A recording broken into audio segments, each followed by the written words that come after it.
All right. It is a pleasure to introduce Janet Wertman. By day, she's a freelance grant writer for impactful nonprofits. By night, she writes critically acclaimed, character-driven historical fiction, indulging a passion for the Tudor era she had harbored since she was 8 years old. And her parents let her stay up late to watch The Six Wives of Henry VIII and Elizabeth I. Janet also runs a blog, www.janetwertman.com, where she posts interesting takes on the Tudors and what it's like to write about them. So, having read Janet's brilliance, and her knowledge is so deep of fashion or protocols, all of this nuance. And I recently asked her, what is it about this that that intrigues her so deeply and that resonates? And she said, I like to expose characters' motivation. So I want to ask you about that. What does that mean to you, and how do you do it? So I write biographical fiction in that it's about real people, and it's it's basically setting up their lives, finding the story in their lives. And so with a lot of this, we know what happened on a certain day. We know what happened a day, a week, a month later. And the fun part is figuring out the emotions and the motivations that got them from point A to point B, and basically throughout the entire story, and just discovering the person and keeping it consistent. That's really the fun part. And is that in any way connected to the kind of curiosity you might have had that had you wind up being an attorney, which you don't do anymore? So there's a little bit of a parallel, because it's about it's causality. So the legal writing was very, A, then B, then C. Mm-hmm. The grant writing is also very logic based, A, then B, then C, but there's a story in there, because every nonprofit, there is the story of what the need is that they're addressing, their programs, and then the transformation that they achieve. And if you express that correctly, that's basically the reason you want to fund it, because you understand it, you get into it.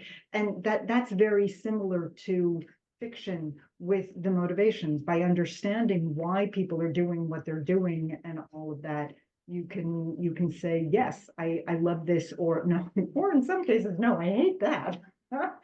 and just wish they would do something different. But so, since you're so well read in this entire arena, how often do you discover something in your research that is completely different from what you knew or what you had even heard others say? So all the time and never.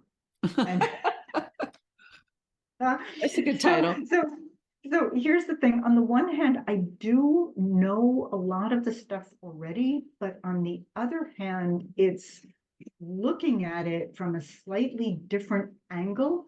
Yeah. Changes everything. So reading about the different people and how they are approaching something, you kind of get the idea of what you need to put in the book. There's like a similar answer. One of the things, there are certain stories in the Tudor era that are known like more than others. And one of them is, there was a 9-year-old boy who was king, and his uncle tried to kidnap him, killed his dog. Big story. I know that uncle had to die, but let's put that aside. Everybody knows the story about the dog, but if you're going to tell it from the boy's point of view, which I was doing, 7 months before the dog died, I gave him the dog. Mm. I had somebody actually give him the puppy, and that was not something that you really you're used to focusing on, because it's just, you know, you think about the actual story The as big stuff. opposed to what that means in a person's life. I love it. And so, So oh no, we do have a little more time. Finish that sentence then. You get to know a little more about what's in someone's life. So do you think if you were writing, or when you do write a fictional fiction, do you think that's still that same kind of motivation for you? yes, yeah, I think that there is, people always talk about how they come, authors always talk about how they come to their books. Are you a plotter? Meaning, do you write a book knowing every scene and what is going to happen? Or are you a pantser who just allows the story to develop, and you give somebody a reason to do something, and then you send them into a room and figure out, okay, what are they going to do next based on what I've just done to them? And Mhm. so that is, there's always that tension. And the fun part is when you can get a little bit of both.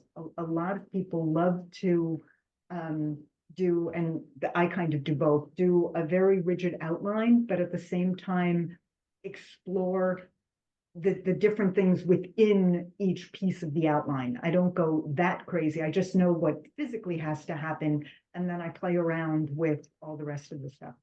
Okay, one other question. Is what fascinates you about telling the story following the motivation of the person, or is it trying to create a story based on motivation? For example, in historical fiction, maybe you were trying to prove a point that this one's bad. That would be different. Which, both, or is that left field? No. So it's a little bit of both. It's almost like the yin and the yang, because you need to understand the motivation enough to be able to find the story. You know, where do you begin? What do they need? What do they want? What do they do? How do they transform?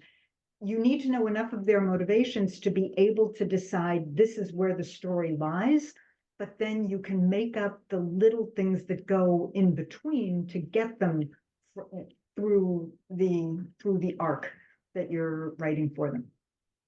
Fantastic. Thank you so much. And everyone will have a chance to talk with Janet a little more later. But right now I'm going to share my screen.